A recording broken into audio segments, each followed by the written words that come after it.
بسم اللہ الرحمن الرحیم۔ تعمیر کعبہ کو کس نے تعمیر کیا؟ کعبہ کو کس نے تعمیر کیا اور کب کیا؟ اللہ تعالیٰ نے فرمایا،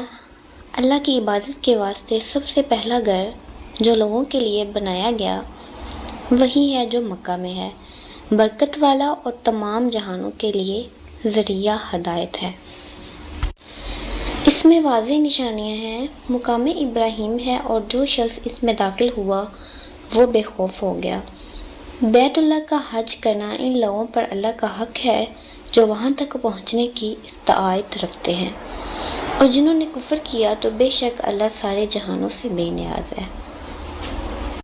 نبی صلی اللہ علیہ وسلم نے فرمایا، جو قوم اللہ کے گھروں میں سے کسی ایک گھر میں جمع ہوتی ہے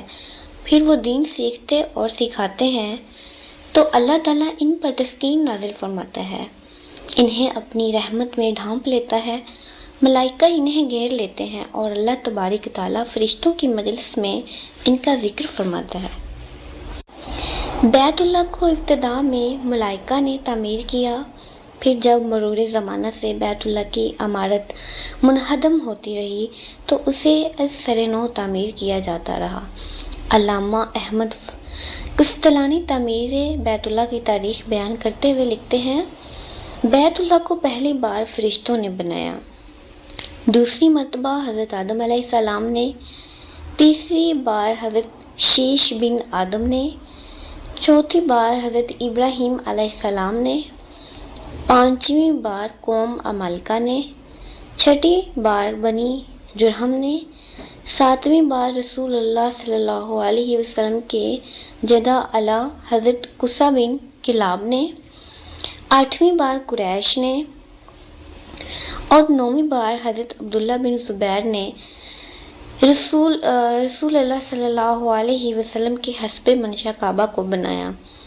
اس میں دو دروازے رکھے، ایک داخل ہونے اور ایک خارج ہونے کا، اور حتیم کو کعبہ میں داخل کیا،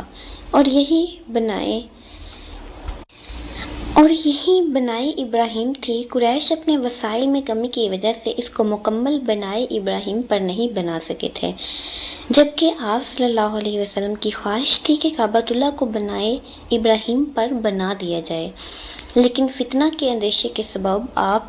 صلی اللہ علیہ وسلم نے ایسا نہیں کیا۔ 10ویں بار عبد الملک بن مروان کے حکم سے حجاج بن یوسف نے اس کو پھر منہدم کر کے بنائے قریش کے مطابق بنا دیا۔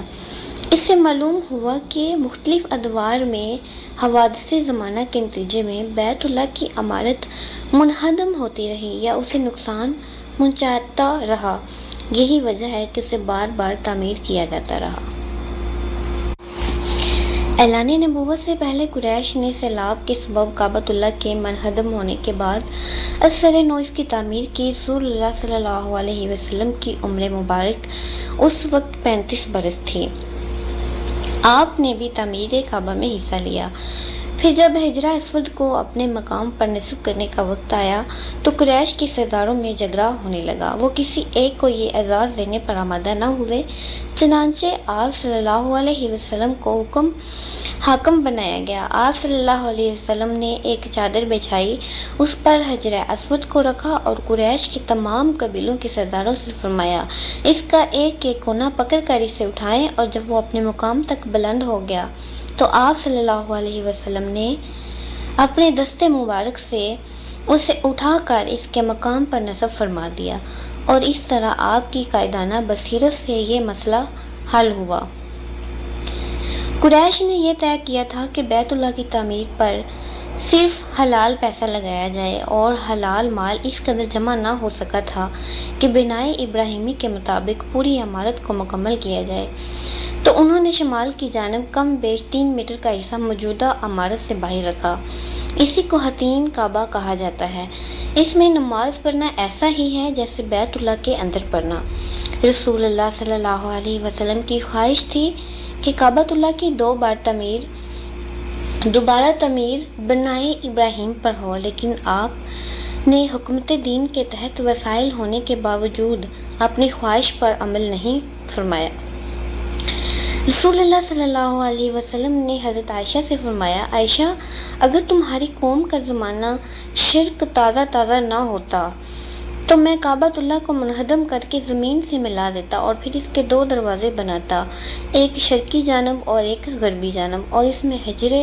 حتیم کی جانب تقریباً 3 گز کا اضافہ کرتا، کیونکہ قریش نے جب کعبہ بنایا تو عمارت کے رقبے میں کچھ کمی کر دی تھی۔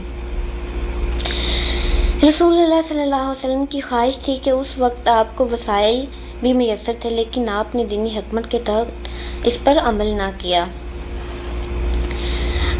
مبادہ بیت اللہ کی عمارت پر خدا